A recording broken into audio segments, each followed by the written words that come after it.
Hello and welcome to today's Digital Dealer webinar. My name is Maria Brickell and I will be your host today on the webinar. Our topic is Marketing Metrics 101, the metrics that matter and how to measure them. Our speaker today is Vickie Gibbs. She's a GM for Albright Digtial.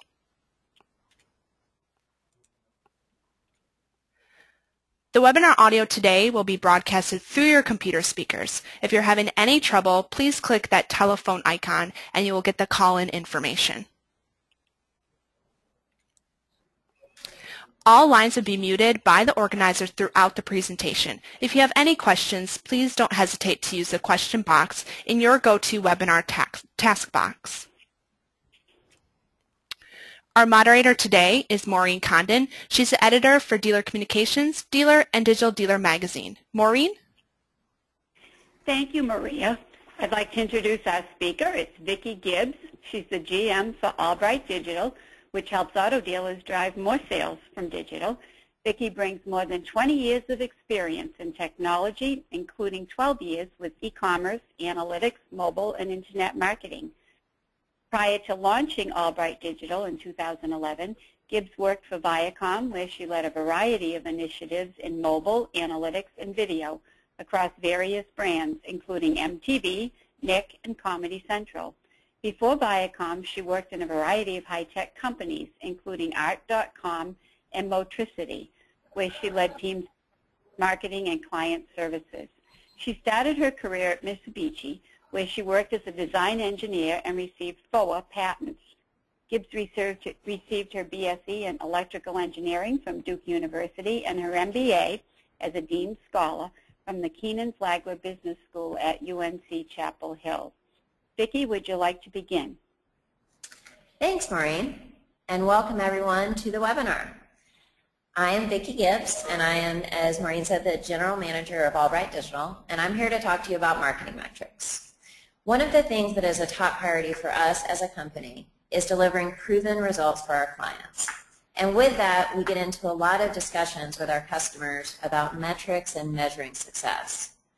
And how I came up with the idea for this session really started there. So when we were launching a new product last year, I was having many conversations with different customers. And I realized that there are some unique things about the auto industry that make measuring marketing more challenging. So measuring marketing across the board or across all industries is difficult, but auto is special in some ways. First of all, auto dealers spend a lot of money on marketing each month across a variety of programs.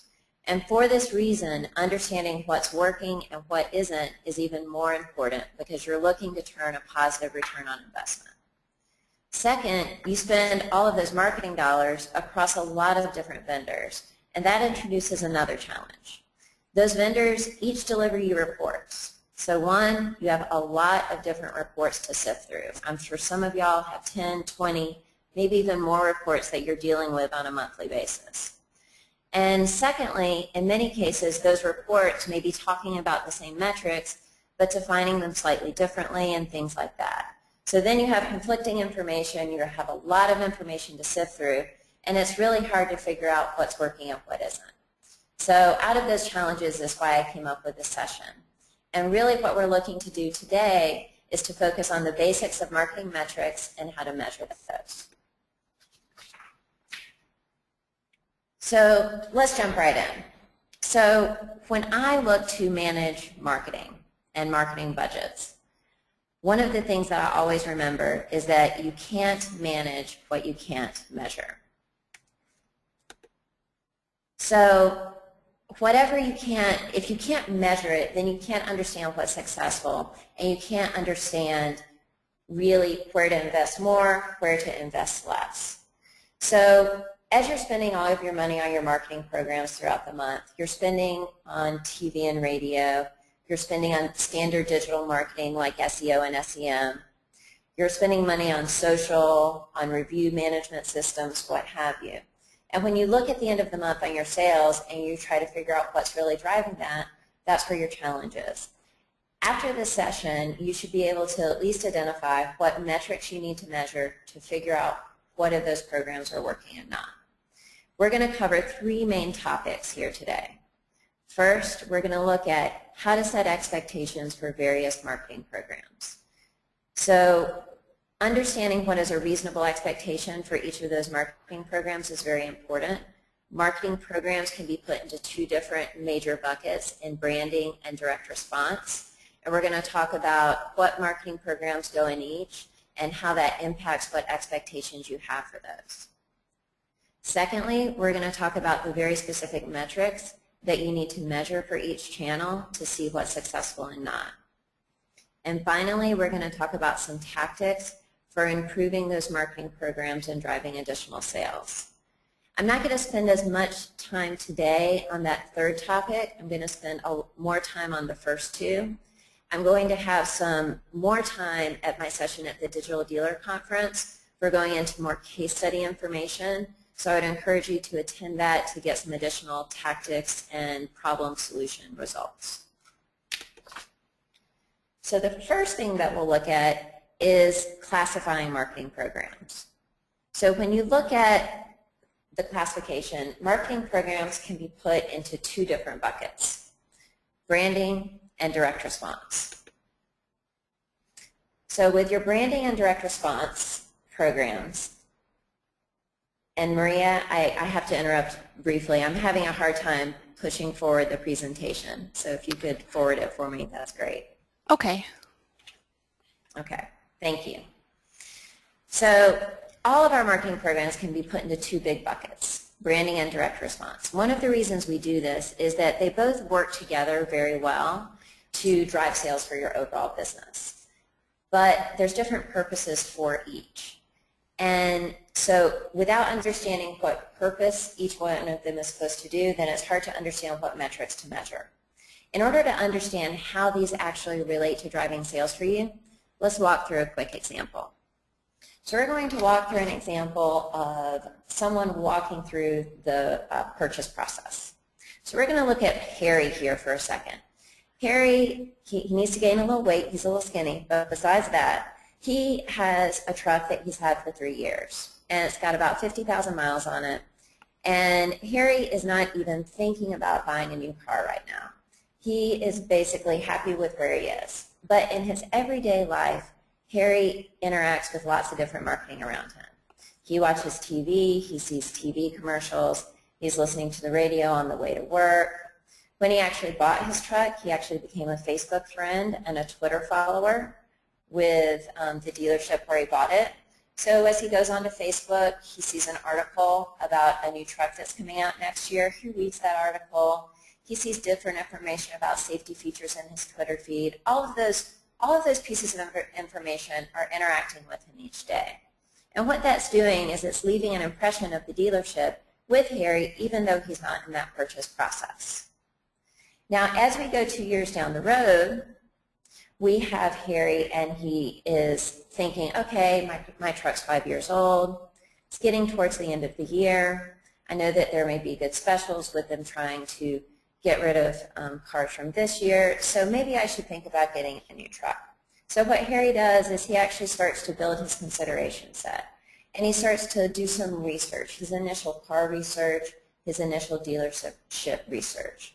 And what he does there is he's going to his auto portal sites, he's going to review sites, he's going to different areas where he's just collecting information about different vehicles he may be interested in and different dealerships. Again, this is an opportunity for your dealership to leave an impression on Harry even though he's not actively purchasing. Now we go one step further, and we are in his sort of the last mile, where it's November, it's the end of the year, and he's ready to buy. He is basically paying attention to those TV commercials, looking at sort of what's going on with regard to pricing promotions, any other type of promotions, those sorts of things. He has it narrowed down to what vehicle he wants, so he goes to Google, he searches for specific vehicles, he clicks through to different dealership websites, does research there. He's looking at eBay, Craigslist for additional information on vehicles, and so on and so forth. And all of this is around driving to that final purchase. In making that final purchase, what Harry's going to do out of all of this information is he's going to have built a consideration set of dealerships, and he's going to cull that down to 2 or 3. And in those 2 to 3, he is going to submit leads, and then he's going to go visit those dealerships. So as you can see here, you have all of these marketing channels that have influenced Harry throughout, 2+ years. And each of them is driving to enable Harry to select you as a dealership in that final 2 to 3. Then once he submits a lead and comes in, it's up to your salespeople to sell him. But the question that we're going to talk about today is how do we make sure that we're doing everything from a marketing perspective to influence Harry to get into that final 2 to 3. So first thing we need to do is we need to classify those different marketing programs. You probably have at any point in time 20+ marketing programs that you have out there. So why do you need to think about whether one's branding or direct response and all of that sort of thing? The first thing is that by defining each of your programs as branding or direct response, you can set up some general goals for each program. And in setting a goal, that's the first step towards being able to measure a program to see if it's successful. Secondly, in order to have a successful overall marketing program, you have to balance your investment in both branding and direct response. You need both. They work together as we just saw. But based on where you're located, based on how competitive the market is around you, based on all of those sorts of things, you're going to want to balance how you invest in branding versus direct response. But you have to understand what they are in order to balance that investment. Thirdly, a branding program's success is measured very differently than a direct response program, and we're going to go into that in a second. But what happens if you don't define them correctly is that you may be actually trying to use metrics for a direct response program measurement for a branding program, and if you do that, you're not going to be able to figure out if something is successful or not. And overall, what you're trying to do is figure out what's working and then create an overall marketing program strategy that's effective for you, that you can optimize and generate more sales over time. And it all starts with this first classification. So going to the next slide, we can look at branding programs and what sort of expectations we have with them. The first thing to understand about branding programs is that when you invest in these, they are a longer-term impact. This is not something that you invest in a branding program and you're going to see resulting sales in necessarily 10 days. And one of the reasons for that is this is an influencer of a decision. It's not trying to drive a particular purchase. So this is where you are trying to influence a consumer to consider you and to put you in that consideration set, and you are trying to make an impression on them. The overall goal is to get a greater share of voice than your competition. The other thing that's a little bit different here is that your target market is anyone within your demographic who could purchase a car at some point in the future. So you have a very broad basis for these programs. They're not necessarily highly targeted, but you're looking at people that you want to make an impression on, a very positive impression. And the other key here is that you have an opportunity to create awareness for your dealership as well as differentiation. So this is the chance within your branding programs to establish really how you are different, how you are better than the other dealerships, so that this individual that you're talking to through your marketing is going to put you in the consideration set as they look to buy a vehicle into the future. So going to the next slide, we can look at sort of general measurement for branding programs. So again, the goal of these programs in branding is to be top of mind for your consumer once they reach that purchase decision. You really want to be able to be placed in that consideration set because you're never going to be selected unless you're actually in the consideration set to begin with. Now, how you measure this, another thing that's important about branding is that you can't measure it in a vacuum. You have to understand the context of where you are in relation to your competition. So when you look at things like your TV, your social media, SEO, what you're doing is important, but in order to measure your success, you have to consider what your competition is doing at the same time and how you compare. Otherwise, you're not going to get a good view of what your share of voice is or what your influence is to your customers. The other thing that you have to measure is you need to measure the demographic you care about, because there may be people out there that you are not necessarily targeting. If you have, a brand that is very young oriented, you may not care about an older demographic and where they're located. So make sure that that's incorporated in your measurement. The other key thing from branding is that anything you do on the branding side is going to have a longer term effect. So if you make a change or if you invest more in one area of branding, you're not necessarily going to see an impact in less than 30 days. So being reasonable about the time frame in which you're doing your measurement and evaluation is very important. Let's talk briefly about direct response. So when you look at direct response, the expectations are very different. Here, this is really where you're targeting your market once they are in that purchase decision. So once Harry had decided, yes, I'm going to buy a car, now I want to look for the best deals and the best people to work with and the best service plans, etc., that is when you want to attack your user with these direct response programs. This is where you can get a short-term impact. You can actually spend money, focus marketing efforts, and you should see a result within a less than 30-day time frame, sometimes even shorter. And what you are really trying to do is to push people to purchase from you and to put you in those 2 to 3 dealers that they are going to submit leads for, go visit and test drive and make that decision, because ultimately that's what you want to do. You want them to walk into your dealership and then give you the chance to sell to them. And that's what these programs really do, is that last mile. So on the next slide, measuring success, really, the goal is to get someone to buy, get someone to put you in that last 2 to 3 dealers that they're going to select. When you look at measurement here, direct response programs are a lot easier to measure because you are looking for that cause and effect. Any sort of retail business, auto included, can be measured in 3 basic metrics as it relates to these programs: traffic, average order size, and conversion. Average order size to some degree is more so going to be related to the type of vehicles that you're selling, the OEM brand that you're representing, those sorts of things.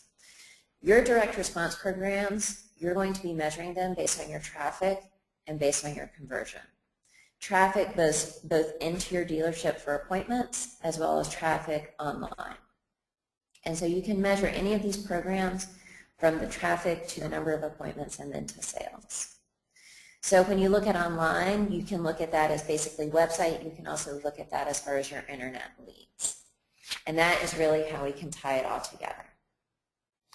Now if you move to the next slide, what we're really looking to do is, y'all are probably asking, well, which of my programs fall into one of these 2 buckets? And when Maria, if you can click, we'll let them appear and they will kind of come forward there.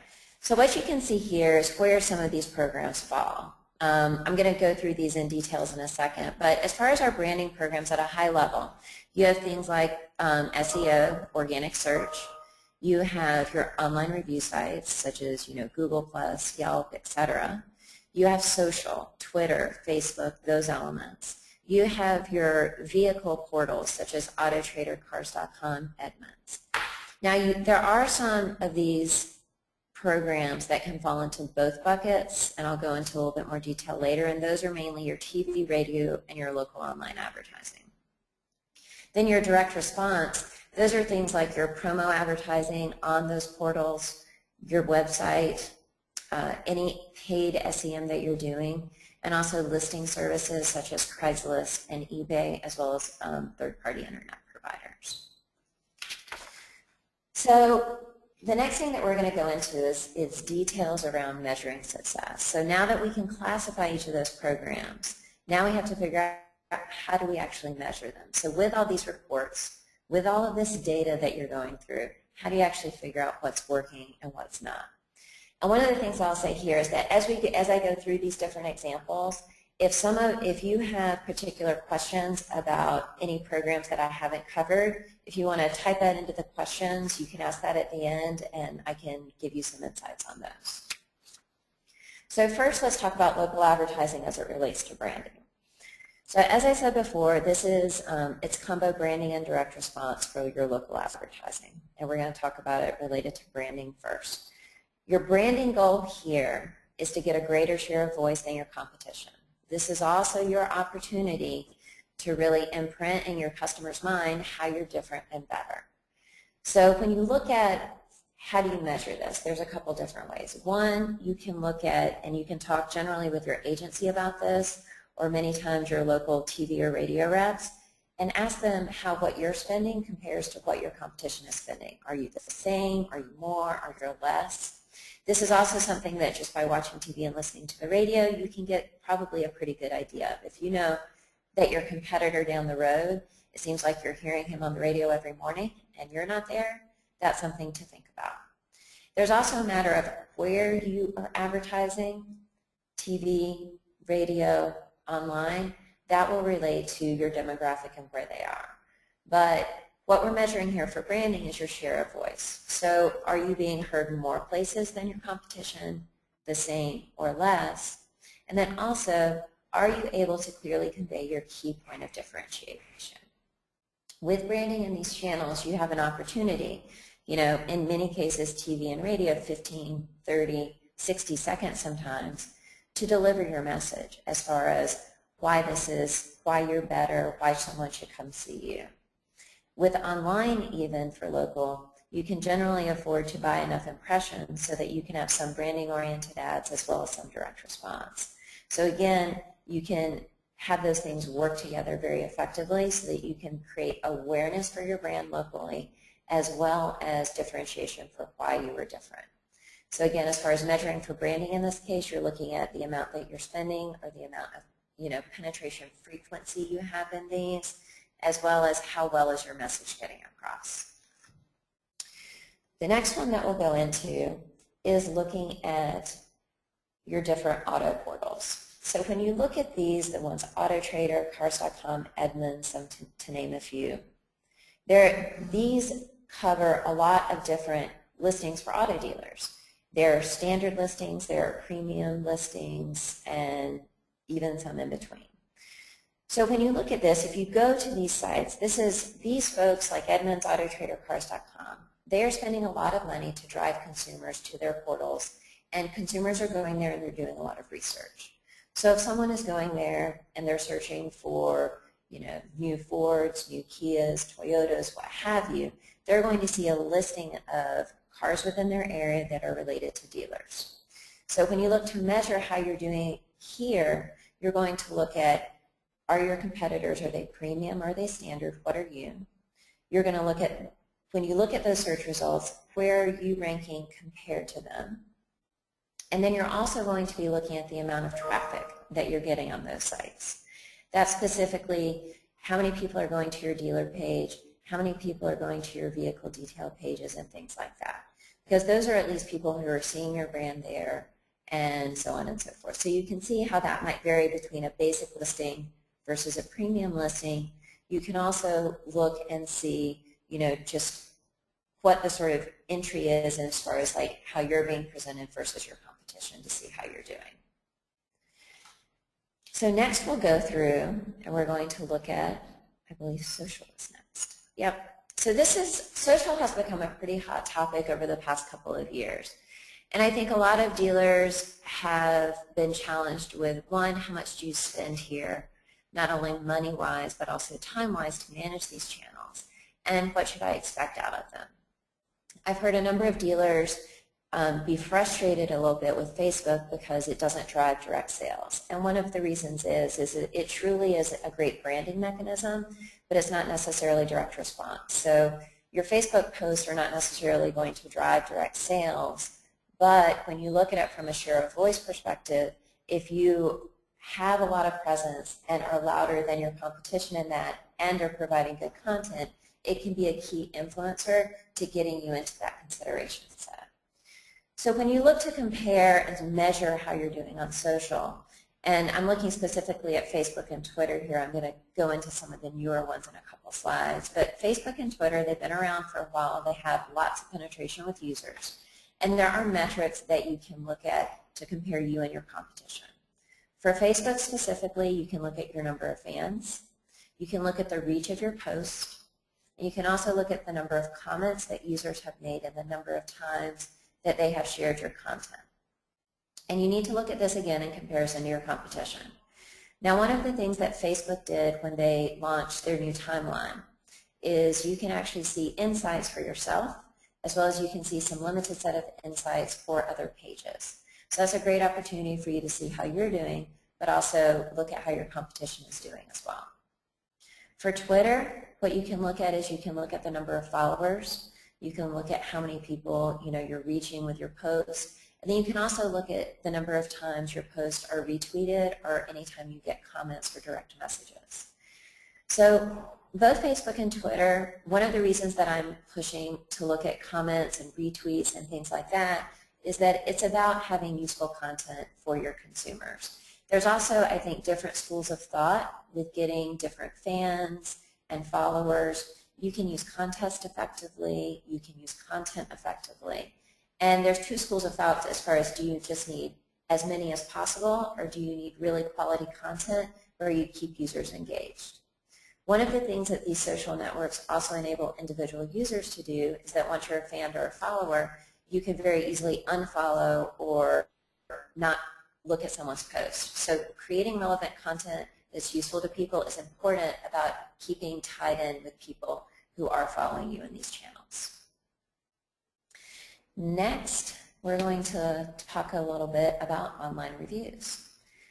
This is another one that is a hot topic and has become increasingly important with some of the moves that Google has made in the past year. So online reviews cover Google plus local, they cover Yelp. Some of the portals have started to incorporate reviews as well, such as Cars.com and Edmunds. This also includes testimonials that you may have on your website, as well as testimonials that you can also include on your Facebook page. You can even post them on Twitter. We recently did a consumer survey for people that were in the buying process, going to buy a car within the next 6 months. And we know that 90% of those people are going online to do research for cars. One of the interesting that we found through our survey is that over 75% of those people are specifically going to online review sites to look at dealerships before deciding which ones to go to. So this, I think, has become increasingly important and very relevant to dealers to pay attention to this and to make it a priority. The priority here is that you want to have a better score than your competition. And some of the ways that you measure that are you can look at your overall rank, so the number score. For Google plus local, that's out of a 30 scale. For Yelp, it's out of 5 stars, and so on and so forth. Another metric here to look at is the number of reviews. So that's relevant in one case because for Google plus local, if you don't have 10 reviews, you won't be ranked or scored. For others, if you have a dealership that, say, has 75 reviews and another dealership that has 10, the one that has 75 is going to seem, those reviews are going to seem more relevant, but two, you're going to feel like those users are more engaged and in touch with the dealership. And that's definitely something that consumers are saying. A third thing to look at is recency. So if you only have one review in the past 6 months, that's not something that is going to look good in a consumer's eyes because it doesn't seem like you're engaged with your user base either. So keeping up with reviews, making sure you have a constant flow of reviews on different sites is very important. There are a lot of changes that go on with online review sites, which does make this challenging. And if you have a vendor in this space, I would definitely rely on them. We have customers that we work on here, and this is something that you definitely want to leverage experts in the industry to make sure you're up on all the changes. One example is that Apple has just come out with their new iPhone and their new OS, and they've integrated Apple Maps. Apple Maps will now have Yelp reviews integrated in. So while Google Plus is super, super important when you look at how Google has integrated their reviews into their search results, the way Apple is integrating Yelp reviews into their maps is increasing the importance of Yelp too. So definitely be aware of all of those things. So next, we are going to look at content. So SEO, search engine optimization, has always been a huge topic. This is an area that I'm sure all of you are investing in, probably either through your website provider or through your marketing agency.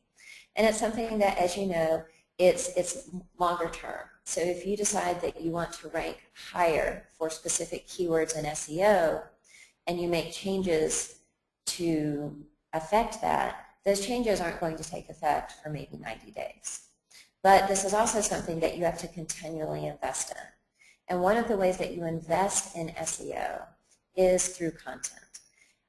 Google is continually making changes to their algorithm, and content and unique content and also content being posted on a regular basis is becoming increasingly important to how sites are ranked and ranked higher in their organic search results. So you can provide useful content through videos. YouTube, hugely popular. You can also, video content is just very engaging for users. We, as consumers, we like images, we like videos, we like something interactive. And also, the internet can dissociate people, so it almost seems like we're just bits and bytes, but video and images, they can help you create that personal connection with your customers, which is really important. Blog content, probably a lot of you through your website providers have an area so that you can have a blog on your site. And blog is great, but you probably also don't have a couple hours a week to sit there and write blog content. So this is something where you can utilize your agencies or your website providers or other people to help provide that unique content for you so that it is fresh, it is relevant to your user base. And that's the type of thing that someone is doing research, say through Google. If you have a great article about, cost-effective vehicles, gas-efficient vehicles, new safety features, or just interesting content, those are the types of things that as they pop up when people are doing research, those are the things that they'll go to your site to read, and then they're already on your site. It makes it super easy for them to shop for cars.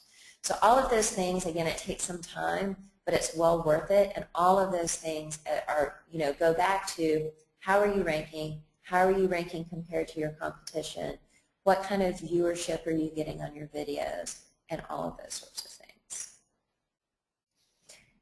Next, we're going to just touch on a couple of new things. So one of the things that I'll talk about with some of my customers is, the hot new thing that's on the market. And, we've seen in the past year things like Instagram and Pinterest have really become hot for consumers, and I think businesses, including auto dealers, are all trying to figure out how do we take advantage of these new mediums that people are interacting with. Foursquare has been around for a while, but I think Foursquare is trying to become a lot more relevant for local businesses, so they're also becoming a hot topic. I think they're pitching businesses a lot and getting involved. One of the things that I'll say about new social, again, these are more about branding and about becoming relevant for your target market. You have to look at what demographics are using those tools, and does that demographic align with your demographic. Also, what is the engagement model? Instagram, Pinterest, they're all visual based. So if you can basically come up with compelling content that's visually engaging, that can enable your dealership to have a good share of voice and all that kind of stuff, that's great. I would also just temper that with make sure your investment is appropriate for the return. These are new. It's not yet to be determined how these are going to necessarily impact long-term sales, but they're also fun and engaging and exciting for users. The other thing that I'll say about this is things like Foursquare are also geographically different. So I lived in New York City for a little bit. Foursquare is very hot there. People check in all the time. Users are very engaged. I'm now in North Carolina. People aren't as engaged with Foursquare. So depending on where your dealership is, that may also impact your decision to invest in some of these programs or not. And again, just balance your presence with the level of investment and see what other people in your area, auto dealers as well as other businesses, are doing. And that'll give you sort of a gauge on just how easy it will be for you to get users engaged. So next I'm going to change gears and move towards talking about direct response programs. So these, as I said at the beginning, are a little bit easier to measure, because what we're talking about doing is measuring how is what I'm spending directly driving sales. So first, we're going to go back to local advertising here, and I'm going to talk about it in context with direct response. So in your TV commercials, radio commercials, in your local online ads on your website, you can actually put your promotions, you can put your pricing, You can even put certain incentives there that are trying to drive users to select you over someone else. This is where your key points of differentiation, as well as your pricing and promotion, really come into play. So what do you measure to see if this is really working? One, you can measure your number of in-showroom appointments that are related to different events or related to different promotions that you promoted on TV, radio, or online. The online side is a lot easier to measure because you can literally measure the clicks to your website from your local online advertising and ultimately drive through to measure how many leads you're getting from that local advertising channel. So one of the things that I will also talk about here is that when you look at direct response programs, traffic is important, but traffic converting to leads, converting to sales is more important. And being able to tie that through is sometimes difficult, but there are ways of doing it. So, because if you get a lot of bad traffic that doesn't convert, all you're doing is probably wasting your salespeople's time, which is not something you want to do. You want them spending the time on the people who are most likely to buy, and those are the people that you want to drive into your showroom. So for local advertising, that's what you're looking to do. Next, I'm going to talk about search engine marketing. So this is paid advertising with a search engine such as Bing and Google. So this is something that you're likely doing through an agency, and how you measure it is through the click-through rate. Now, one of the things when you look at your search engine marketing strategy is you want to look at what is going to drive the highest value sales for you. So if you have a particular vehicle that you're looking to push, something you either have a lot of or something that gives you, or maybe you get, better profit margin on your used vehicles or a certain type of model, those are the keywords that you want to rank highly on. One of the things that I would encourage you to do is to work with your agency to dig a little deeper into this. Because as you look to rank high, you're going to get more click-through rate the higher you are on the page, right? But you also need to look at how many searches are being done for those keywords. Sometimes I've seen people come back and they're like, hey, I'm like #1 on all my keywords. But if you're #1 on keywords that get very few searches, that's not going to impact overall traffic to your website. So you may need to do some tests with your agency and look at the different types of keywords that you're selecting and really try and target keywords that get a lot of searches. Now you're going to have to pay more for those, but it may be better to pay more for those that are getting more searches and to balance that out with other things that you're doing to then carry those through to convert them to leads on your site. The other great thing about investing in SEM is that when you invest in search engine marketing, you are driving people directly to your website. So therefore, you drive them directly to your site and that you can have a much longer conversation with them there. You can offer them a lot more information about the vehicles, about your dealership, about any promotions you have, so that's great.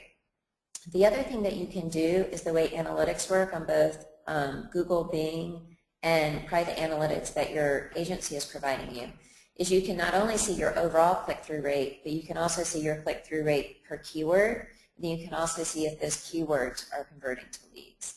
So you can turn things on and off based on what's effective.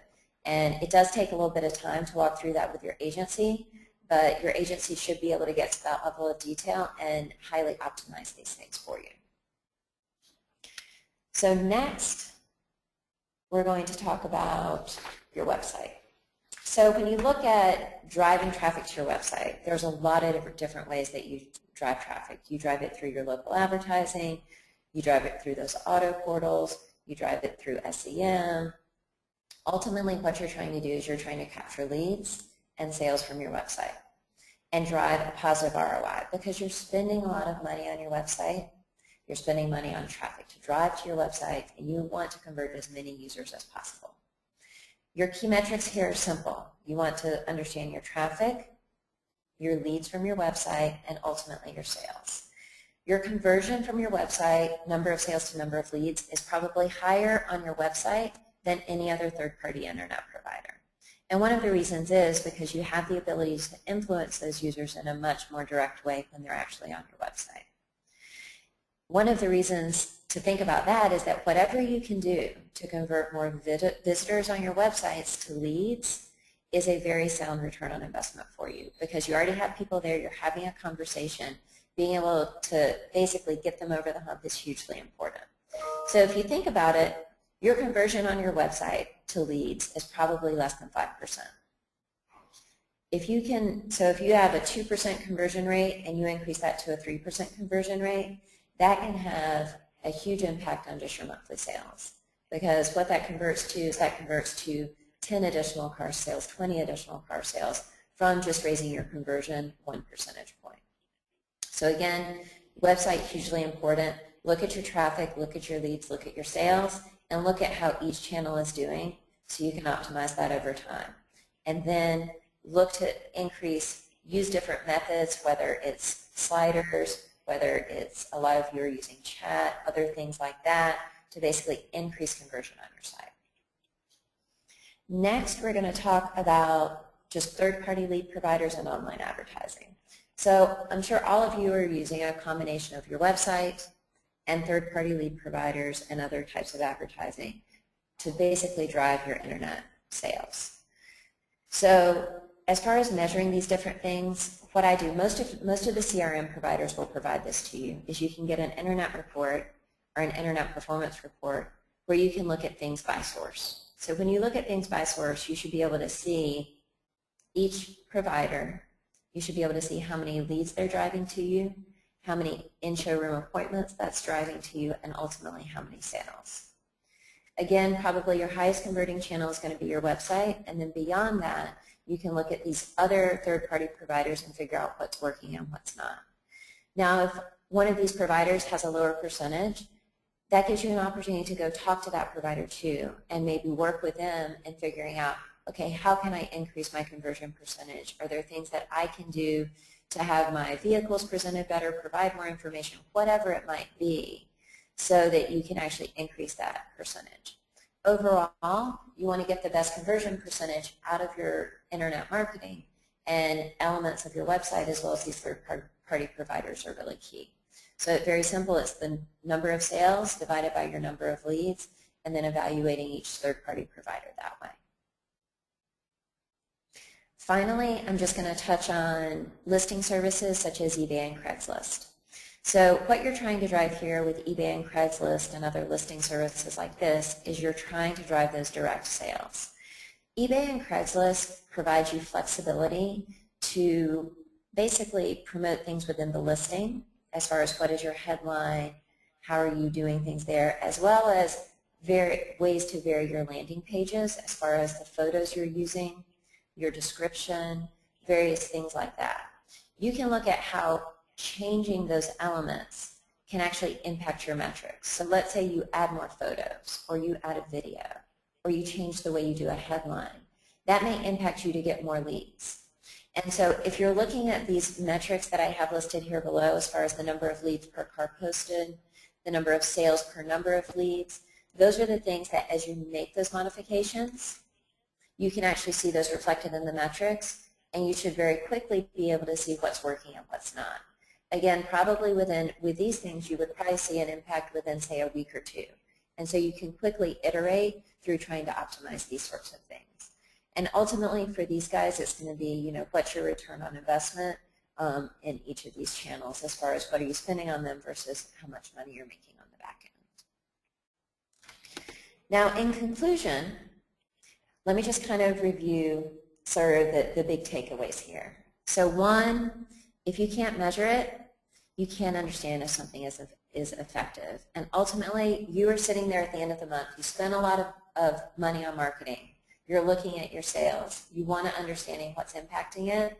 So breaking it down, measuring it is going to help you understand what's working and help you understand what to focus on so that you can tweak it so that it works better for you and drives more sales. In order to do that, you do have to break down your programs and understand what the goals are. Is this a branding program? Is this a direct response? If I spend money here, do I expect results in 30 days or do I expect results in 90 days? Very important for understanding what's working. Third, you have to do this within the context of your competition. You have to understand what the guy down the road is doing so that you can understand how all of the users, how Harry, who's impacted by everything coming at him, how is he going to react based on what other people are doing and what you are doing.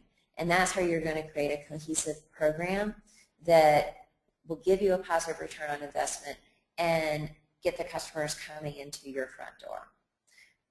Ultimately, this enables you to measure it. It also enables you to optimize and improve it over time for your offline marketing as well as for your online marketing. So that is the conclusion of my presentation. So I guess we have some questions that we will go into next. Thank you very much, Vickie, for a great presentation. And I want to remind everybody not to miss Vickie's session at the 13th Digital Dealer Conference and Exposition. Her session will be held October 24th at 3:30 p.m. And it's about Stop Drowning in Data, the metrics that matter. You'll learn how to get more performance out of your existing marketing tools by monitoring the right metrics and learning how to impact those metrics to drive more sales. Okay, Vickie, we have some questions here, and the first one is from Ray.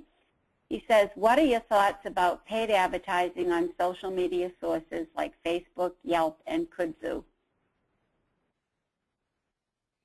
Okay, so that's a good question, and we didn't touch on that in here, so I'm glad that he brought that up.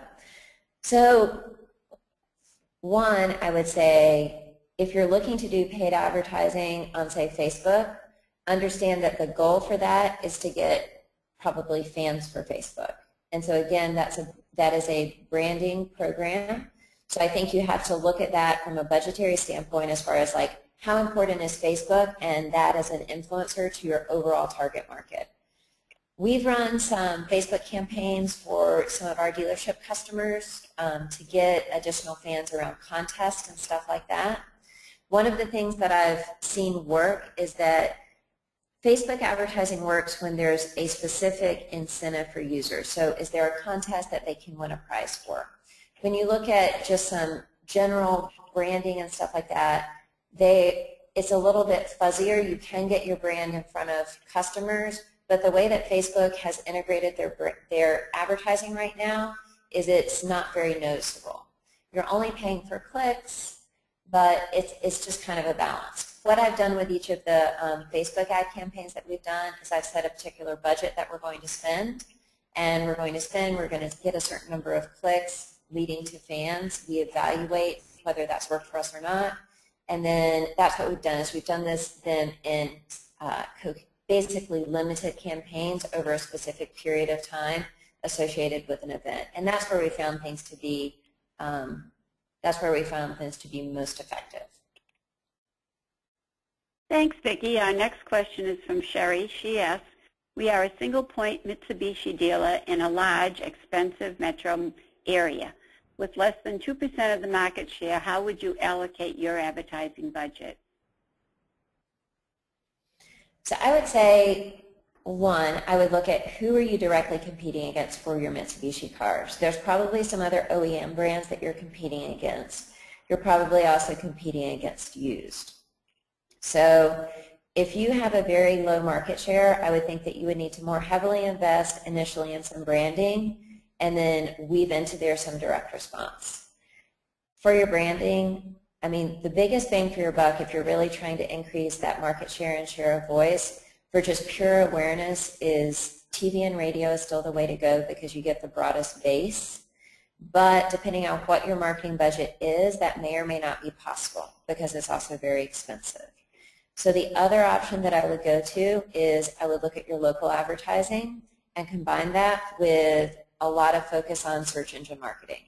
Look at specific buying your Mitsubishi keywords, but also if you understand what your customers are also shopping for or shopping against, looking to related search terms and investing there.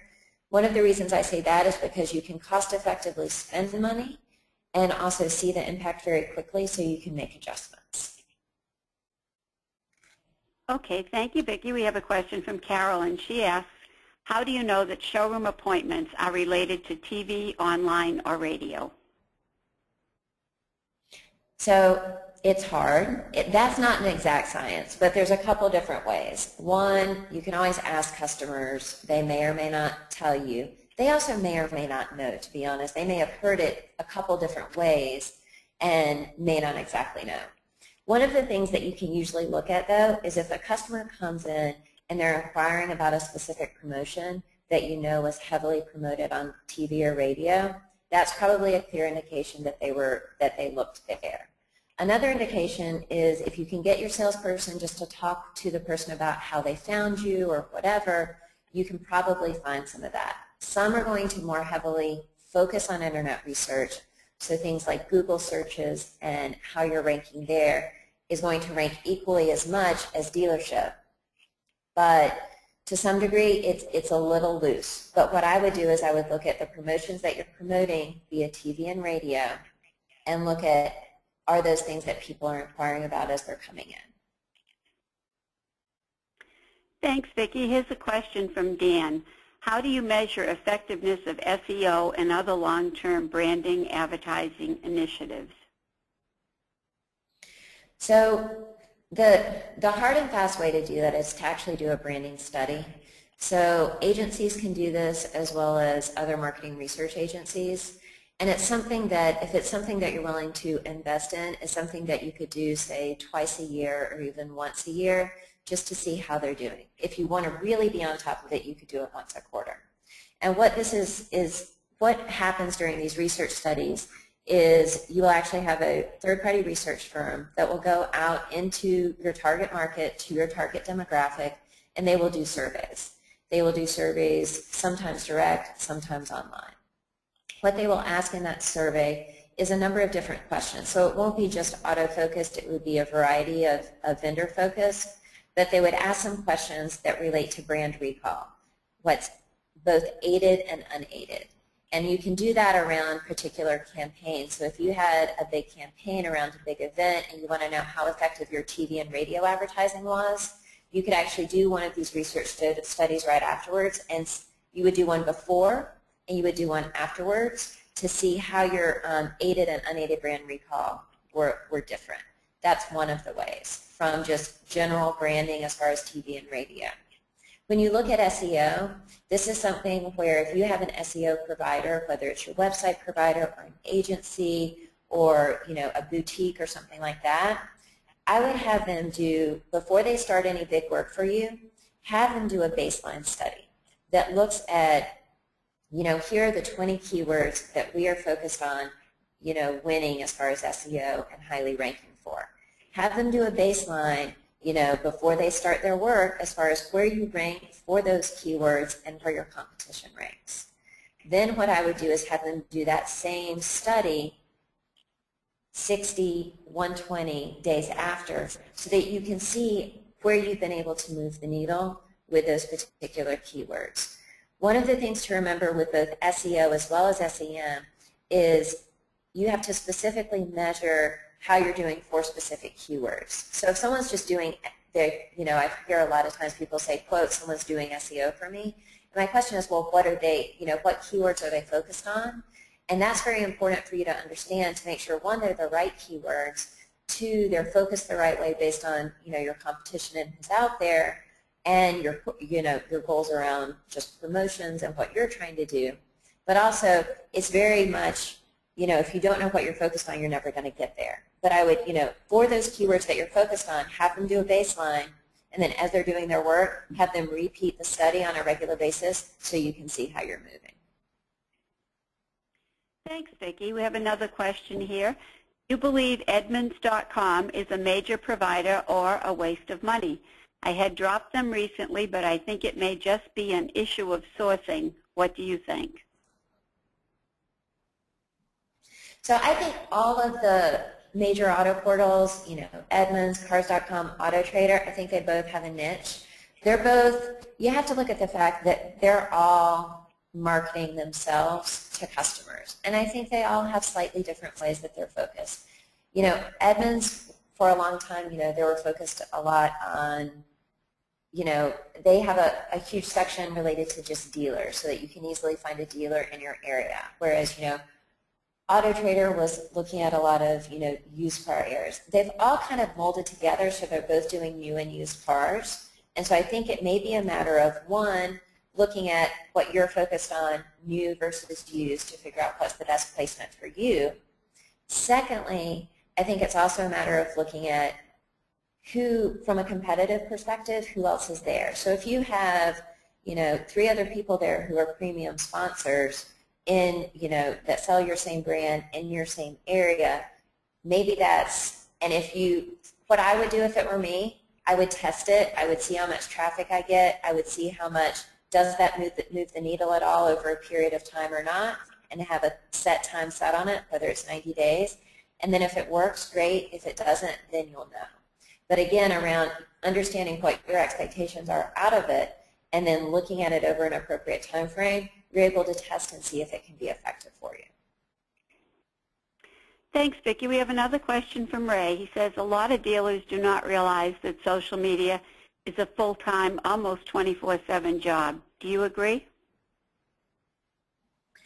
So, social is on 24/7 for sure. I think there are some ways to manage it more efficiently so that you don't have to, I don't think you necessarily have to have someone in your dealership who's looking at Facebook all the time, making sure that nothing's going on. There are monitoring services out there.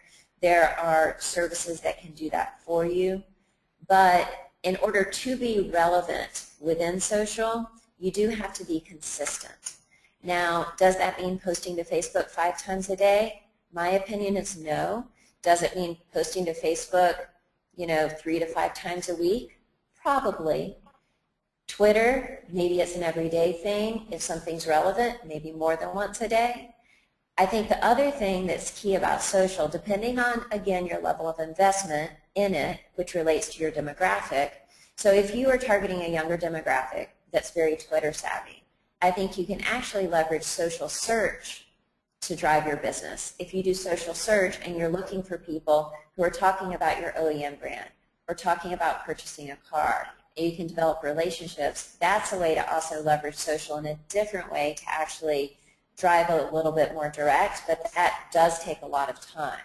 When you're looking to just have a branding presence, I think you can do it cost effectively, and I think you can do it time effectively so that it doesn't necessarily have to be a 24/7 job, but you also can't go to sleep at the wheel, so that if someone does post to your Facebook or say something to you on Twitter or say something about you on Twitter, that you're aware of it and that you can respond in a timely manner.